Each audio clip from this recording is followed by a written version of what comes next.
ہم کئی مرتبہ جب متی کی انجیل پڑھتے ہیں تو اس کے شروع میں دیا ہوا نسب نامہ ہم پڑھتے ہی نہیں بلکہ گزر جاتے ہیں۔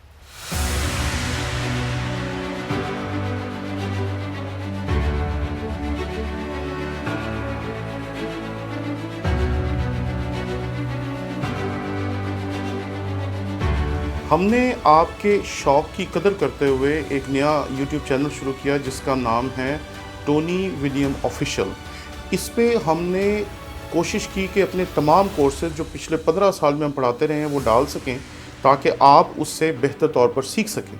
اس لیے آپ جلدی سے جلدی اس چینل کو جا کر سبسکرائب کریں۔ جب اس کے 1000 سبسکرائبرز پورے ہو جائیں گے ہم اسی دن سے اس پہ اپنے کورسز ڈالنا شروع کر دیں گے، اس لیے جلدی کریں تاکہ ہمارا ٹارگٹ اچیو ہو اور ہم اس پہ اپنے مٹیریل کو ڈالنا شروع کر سکیں۔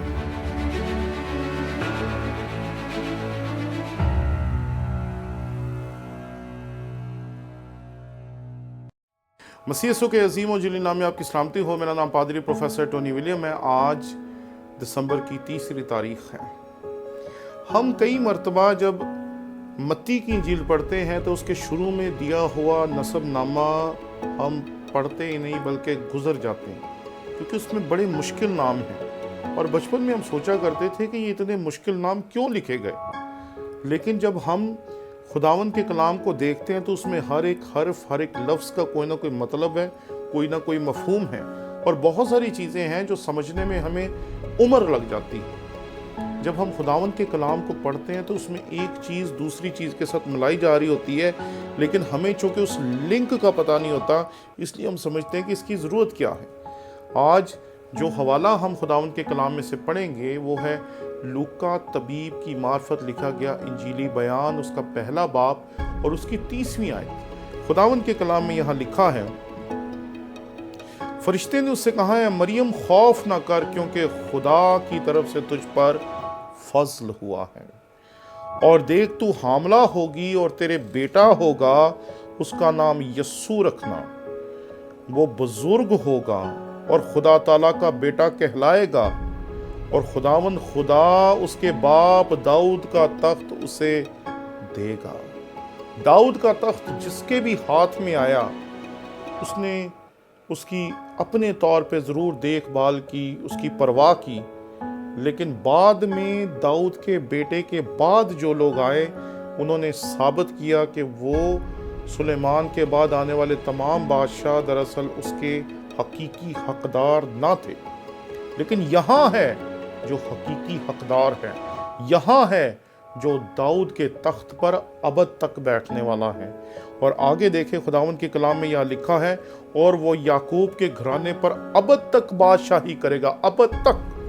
یعنی کہ تب تک جب سب کچھ ختم ہو جائے گا اور اس کے بعد وقت ٹھہر جائے گا، کیونکہ وقت کی ضرورت نہیں ہے، کیونکہ ہم ایک ایسے دور میں داخل ہو جائیں گے جو ٹائم لیس ہوگا، جس میں وقت کی ضرورت ہی نہیں ہوگی، جو وقت سے اوپر چلا جائے گا، کیونکہ وقت ہوتا ہے ختم ہونے کے لیے، اور جب وقت کو ختم ہی نہیں ہونا تو پھر وقت کی ضرورت ہی نہیں پڑے گی۔ تو ہم یہاں دیکھتے ہیں کہ وہ ابد تک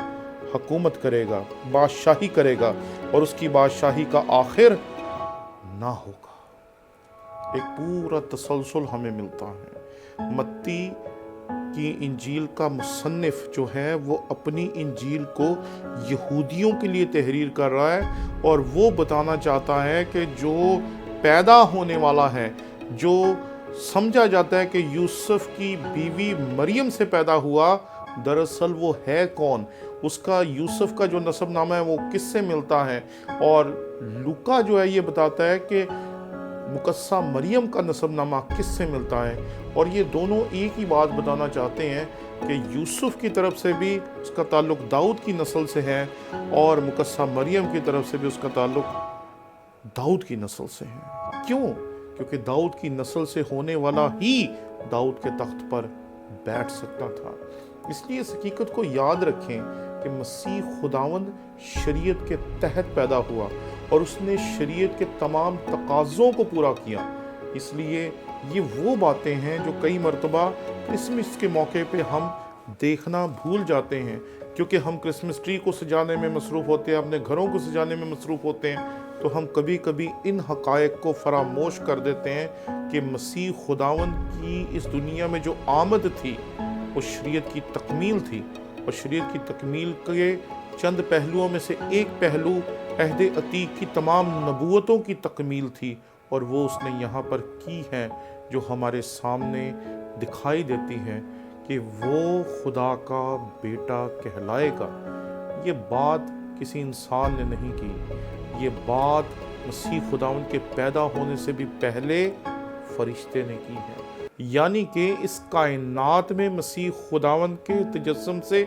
پہلے بھی کائنات کو علم تھا کہ وہ جو ازل سے پیدا ہوا وہ مسیح خداوند خدا کا بیٹا ہے۔ دنیا اسے مانے یا نہ مانے، وہ بیٹا تھا، وہ بیٹا ہے، اور اس کے اوپر وقت کا اثر ہی نہیں ہے، اور دنیا اسے اگر نہیں مانتی تو اسے کوئی فرق نہیں پڑتا، لیکن جو اس پر ایمان لائے گا وہ انہیں بھی خدا کے فرزند ہونے کا حق بخشے گا۔ اس لیے دنیا کو اس کرسمس پہ یہ سمجھنا چاہیے کہ جتنوں نے اسے قبول کیا، یعنی کہ خدا کے بیٹے کو قبول کیا، اس نے انہیں خدا کے فرزند بننے کا حق بخشا۔ اگر یہ حق آپ کو بھی آج تک نہیں ملا تو آئیں اپنے دل کو کھولیں اور اس حق کو حاصل کریں۔